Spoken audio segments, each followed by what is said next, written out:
السلام علیکم۔ آج جو ہے وہ میں آپ سے ڈسکس کروں گی عمرہ کا طریقہ، عمرہ کو سٹیپ بائی سٹیپ کس طرح پرفارم کیا جاتا ہے۔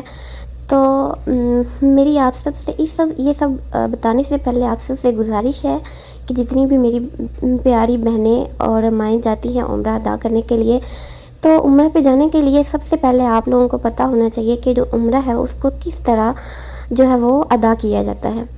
تو سب سے پہلے میں بات کروں گی ان کے لیے جن کی ڈائریکٹ فلائٹ ہوتی ہے مدینہ کی طرف۔ تو یہاں پہ سب سے پہلے وہ ہے جو وہ پہنچیں گے ذی الحلیفہ میقات۔ یہ مدینہ میں سب سے بڑی میقات ہے اور یہ سنت کریمہ بھی ہے کہ نبی پاک صلی اللہ علیہ وسلم نے جو ہے وہ اپنا عمرہ جو ہے وہ یہاں سے پرفارم کیا تھا، اور بہت مطلب ہمارے صحابہ کرام نے بھی یہاں سے۔ تو عمرہ کو جو صحیح جو معنی ہے نا، عمرہ مکمل جو ہوتا ہے وہ جو اپنا عمرے کی نیت یہاں سے کرتے ہیں ذی الحلیفہ میقات سے۔ ذی الحلیفہ میقات جو ہے یہ، اس میں ہم یہاں پہ کیا ہے، یہاں پہ جا کے انہوں نے اپنا احرام باندھنا ہے۔ احرام باندھنے کے لیے آپ نے یہ جو 6 سٹیپ ہوتے ہیں عمرہ کو پرفارم کرنے کے لیے۔ جو پہلا سٹیپ ہے وہ ہے احرام، سیکنڈ سٹیپ ہے خانہ کعبہ کا طواف، اور تھرڈ سٹیپ ہے 3 رکعت نفل ادا کرنا، چوتھا سٹیپ ہے آب زمزم پینا، پانچواں سٹیپ ہے سعی یعنی صفا مروہ کا طواف، اور جو چھٹا ہے وہ قصر یا حلق ہے۔ تو سب سے پہلے ہم بات کریں گے احرام کی۔ احرام کیا ہے؟ احرام ہے عمرے کی نیت، مطلب جب ہم احرام باندھ لیتے ہیں تو ہم عمرہ کی پابندیوں میں آ جاتے ہیں۔ تو جن کی ڈائریکٹ فلائٹ ہے مکہ سے، جہاں سے وہ آ رہے ہیں وہاں سے مدینہ کی، تو سب سے پہلے وہ جو ہے وہ ذی الحلیفہ میقات سے اپنی عمرہ کی نیت کرتے ہیں۔ عمرہ کی پابندیوں میں آنے کے بعد وہاں پہ وہ 2 رکعت نوافل ادا کرتے ہیں۔ نفل ادا کرنے کے بعد تو لازم ہے، افضل ہے کہ وہ جب وہاں سے نکلے تو لبیک اللہم لبیک جو ہے وہ پڑھتے آئیں۔ جیسے ہی وہ وہاں سے ذی الحلیفہ میقات سے مکہ کی طرف روانہ ہو جائیں تو اپنے سارے سفر میں وہ لبیک اللہم لبیک جو ہے وہ پڑھتے آئیں۔ اب جیسے ہی آپ مکہ میں داخل ہوں، مسجد حرم میں داخل ہوں، تو لازم کیا ہے، افضل ہے کہ آپ اپنا جو دایاں پاؤں ہے وہ پہلے مسجد کے اندر رکھیں۔ تو اور یہاں پہ آ کے سب سے پہلے اللہ تعالیٰ کا شکر ادا کریں کہ جس نے آپ کو اتنی مقدس جگہ پہ آنے کی توفیق عطا کی ہے۔ اور اس کے ساتھ ہی آپ جو ہے مسجد حرم کے اندر انٹر ہو جائیں۔ مسجد حرم کے اندر داخل ہونے کے بعد آپ کسی بھی گیٹ سے جب اندر داخل ہوں گے تو آگے سٹیئرز آئیں گی، ان سیڑھیوں سے آگے جو ہے وہ آپ سیدھا جائیں گے تو خانہ کعبہ جو ہے وہ آپ کے سامنے ہوگا۔ تو خانہ کعبہ کو پہلی نظر دیکھ کے آپ کے دل میں جو بھی خواہشات ہیں، نیک جائز خواہشات جو ہیں وہ آپ کریں گی، دعا کریں تو اللہ تعالیٰ ضرور پوری کرے گا۔ تو سب کا جو ایکسپیرینس ہے وہ یہی ہے کہ اللہ تعالیٰ دعا ضرور پوری کرتا ہے۔ تو اس مقدس جگہ پہ آ کے آپ جو بھی دعا کریں گے، پہلی نظر پہ جو بھی آپ کی دعا ہوگی وہ ضرور قبول ہوگی۔ اب ہمارا یہاں پہ جو ہے وہ دوسرا سٹیپ شروع ہو جاتا ہے خانہ کعبہ کا طواف۔ خانہ کعبہ کا طواف جو ہے وہ آپ نے شروع کر لینا ہے رکن اسود سے۔ رکن اسود جو ہے وہ خانہ کعبہ کا جو دروازہ ہے بالکل اس کے ساتھ جو حجر اسود ہے اس کے پاس، تو وہاں سے آپ نے اس طرف منہ کر کے اینٹی کلوک وائز جو ہے وہ اپنا خانہ کعبہ کا طواف شروع کر لینا ہے۔ تو جو طواف شروع کرنے سے پہلے آپ نے رکن اسود کی طرف منہ کر کے استلام کرنا ہے۔ استلام کیا ہوتا ہے؟ آپ نے اپنے دونوں ہاتھوں سے اس کو بوسہ دینا ہے۔ تو کیونکہ رش ہونے کی وجہ سے آپ نہیں دے سکتے، تو خود کو اور دوسروں کو تکلیف سے بچانے کے لیے آپ اس طرح کر سکتے ہیں۔ اس کے ساتھ ہی آپ جو ہے وہ اپنا خانہ کعبہ کا طواف جو ہے وہ شروع کر لیتے ہیں۔ اس طرح پہلا چکر مکمل کیا اور دوسرے چکر پہ آ کے آپ نے پھر استلام کیا، رکن اسود خانہ کعبہ کی طرف منہ کیا اور استلام کیا۔ اب یہاں پہ یہ ہے کہ آپ نے دعائیں کیا پڑھنی ہیں، تو اس کے لیے بھی کافی زیادہ جو دعائیں ہیں وہ خانہ کعبہ کے طواف کے لیے دعائیں کافی زیادہ ہیں۔ تو آپ ہو سکے تو وہ ڈائری ساتھ لے آئیں جہاں پہ یہ دعائیں ہیں، تو آپ ساتھ پڑھتے رہیں، افضل ہے۔ تو اگر نہیں ہے تو آپ درود شریف پڑھتے رہیں، کوئی مطلب کلمہ پڑھ لیں، مطلب کوئی نہ کوئی ذکر کرتے رہیں تو وہ افضل ہے۔ تو 7 چکر مکمل کرنے کے بعد آپ نے اپنا ہر جو چکر پہ استلام کرنا ہے رکن اسود کی طرف اور خانہ کعبہ کی طرف منہ کر کے.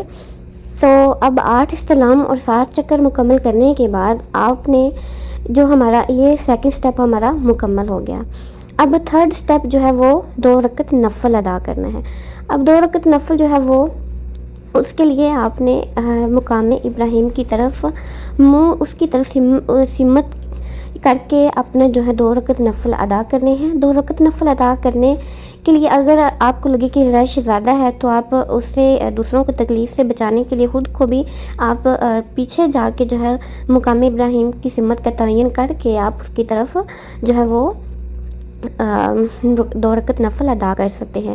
تو لے جی یہ ہمارا 3 سٹیپ مکمل ہو گئے الحمدللہ. اور اب ہم چلتے ہیں 4 سٹیپ کی طرف. 4 سٹیپ ہے آب زمزم پینا. تو اب آپ یہاں پہ خانہ مسجد حرم میں جگہ جگہ پہ جو ہے وہ جب آپ صحیح کے لیے جائیں گے یہاں سے آپ نے جانا ہے 2 رکعت نفل ادا کرنے کے بعد آپ نے بائیں ہاتھ جانا ہے.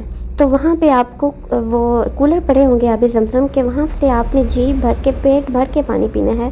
تو جو آب زمزم ہے آپ نے یہ جو ہے یہ بیماریوں سے نجات دلاتا ہے, بھوک ختم کرتا ہے, پیاس ختم کرتا ہے اور ہر قسم کی بیماریوں سے نجات دلاتا ہے.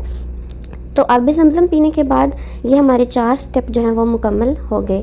اب آپ نے جو 5واں سٹیپ ہے وہ ہے سعی, یعنی صفا اور مروہ کا طواف. صفا مروہ کے طواف کے لیے آپ نے ایسے رائٹ ہینڈ کی طرف جانا ہے اور آگے جو ہے وہ صفا پہاڑی جو ہے وہ آ جائے گی.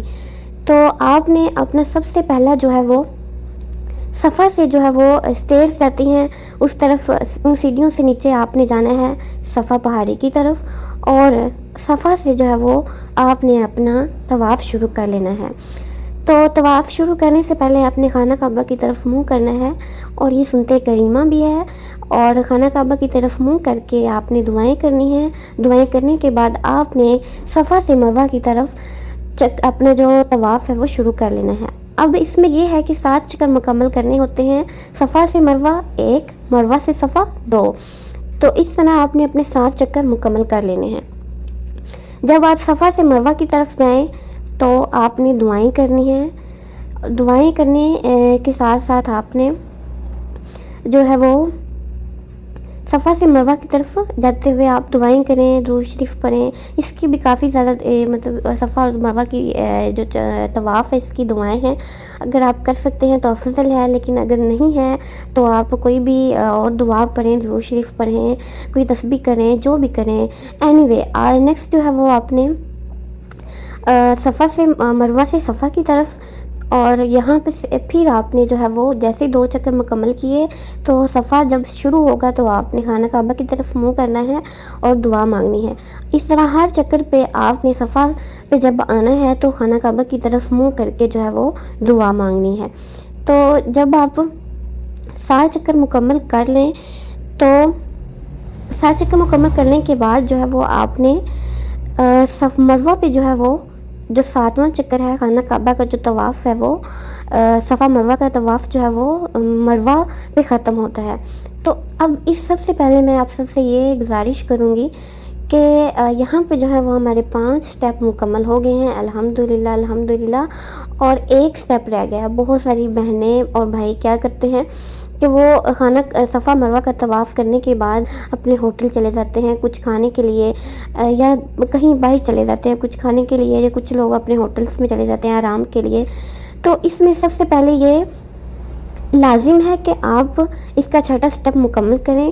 چھٹا سٹیپ کیا ہوتا ہے, جو میری پیاری بہنیں یہاں پہ عمرہ کے لیے آئی ہوئی ہیں تو ان کے لیے قصر ہے. قصر کیا ہوتا ہے کہ اس میں آپ نے اپنے بالوں کو, جو آپ کی چوٹی ہے اس کو آپ نے اپنی جو فنگر ہے اس کے اوپر آپ نے اس طرح رول کر کے جتنے اس کے اوپر بال آئیں ان کو کٹنگ کر دینا ہے. تو یہ مت سوچیں کہ آپ نے بال کٹ کر دیے ہیں تو یہ اب ہوں گے نہیں, تو یہ آپ کے زیادہ ہوں گے. چلیے نیکسٹ جو ہے وہ جو بہت سارے بھائی جو یہاں عمرہ کے لیے آتے ہیں وہ بھی ایسی کچھ ان سے غلطی ہو جاتی ہے کہ وہ کیا کرتے ہیں اپنے بال جو ہیں وہ کچھ جو ہے وہ تھوڑے تھوڑے اوپر سے کٹنگ کر لیتے ہیں. تو اس طرح جو ہے وہ یہ سنت کریمہ نہیں ہے، یہ اپنے جو بال ہیں چاہے آپ تھوڑے تھوڑے کٹنگ کروائیں لیکن پورے سر کے بال جو ہیں وہ کٹنگ کروانے ہوتے ہیں۔ تو اس کے بعد جو ہے وہ جیسے ہی آپ اپنے بالوں کو کٹنگ کروا لیں گے تو ہمارا جو چھٹا سٹیپ ہے وہ مکمل ہو جائے گا، اور الحمدللہ یہاں پہ ہمارا عمرہ مکمل ہو جائے گا، اور یہاں پہ جو ہے وہ ہم احرام کی پابندیوں سے آزاد ہو جائیں گے۔ تو یہاں پہ آ کے آپ آرام کر سکتے ہیں، سو سکتے ہیں، کھا سکتے ہیں، جو بھی کرنا چاہیں آپ کر سکتے ہیں۔ اب آپ الحمدللہ عمرہ مکمل ہو چکا ہے، آپ جو چاہیں کریں اور اللہ تعالیٰ کا شکر ادا کریں۔ اور اس کے بعد میں آپ لوگوں سے گزارش کرنا چاہوں گی کہ بہت ساری جو بہنیں ہیں وہ اور بہت سارے بھائی جو ہیں وہ عمرے کے لیے جب آتے ہیں تو وہ ان کو صحیح سے اس چیز کی گائیڈ نہیں ہوتی، تو اللہ نہ کرے کہ آپ اتنی مقدس جگہ پہ آئے ہیں اور ثواب کی نیت سے آئے ہیں اور وہ آپ کے لیے کوئی گناہ بن جائے۔ تو بہتر یہی ہوتا ہے کہ آپ جب بھی عمرہ کے لیے آئیں، جو پہلے بھی آئیں، جنہوں نے آنا ہے یا جو آئیں گے، اللہ تعالیٰ آپ کو، میری پیاری بہنوں کو، ماؤں کو، بھائیوں کو، سب کو یہاں پہ آنے کی توفیق عطا کرے۔ تو میری آپ سے گزارش ہے کہ آنے سے پہلے آپ جو ہے عمرہ کو، جو طریقہ ہے عمرہ کا، وہ کسی سے پوچھ لیں، اگر نہیں تو آپ موبائل سے دیکھ کے آپ جو ہے وہ اس کو اچھے سے جو ہے وہ دیکھ کے آئیں کہ اللہ تعالیٰ آپ پر جو مہربان ہو جائے، اور جو ہے وہ آپ کا جو ثواب کا جو ایک تھا وہ کہیں گناہ میں نہ بدل جائے۔ تو اللہ تعالیٰ سے دعا ہے کہ اللہ تعالیٰ سب کو یہاں پہ آنے کی توفیق عطا کرے، اور آپ سب کو اور مجھے بھی اور میری پیاری بہن بھائیوں سب کو یہاں پر اپنی بارگاہ میں بار بار آنے کی توفیق عطا کرے۔ تو اگر آپ لوگوں کو میری ویڈیو اچھی لگی ہے تو کائنڈلی اپنی جو دوست رشتہ دار جو بھی ہیں جو عمرہ کے لیے آنا چاہتے ہیں یا ویسے بھی آپ ان سے شیئر کریں، اور دعاؤں میں یاد رکھیے گا۔ اللہ تعالیٰ کے گھر میں جا کے آپ مجھے دعاؤں میں یاد رکھیے گا، اور میں تو انشاءاللہ یہاں پہ اللہ تعالیٰ کے گھر آ کے سب کے لیے دعا کرتی ہوں کہ اللہ تعالیٰ سب کو یہاں اپنی مقدس جگہ پہ آنے کی توفیق عطا کرے۔ تو اس کے ساتھ ہی مجھے اجازت دیں، اور انشاءاللہ اگلی ویڈیو میں ملتے ہیں۔ اللہ حافظ۔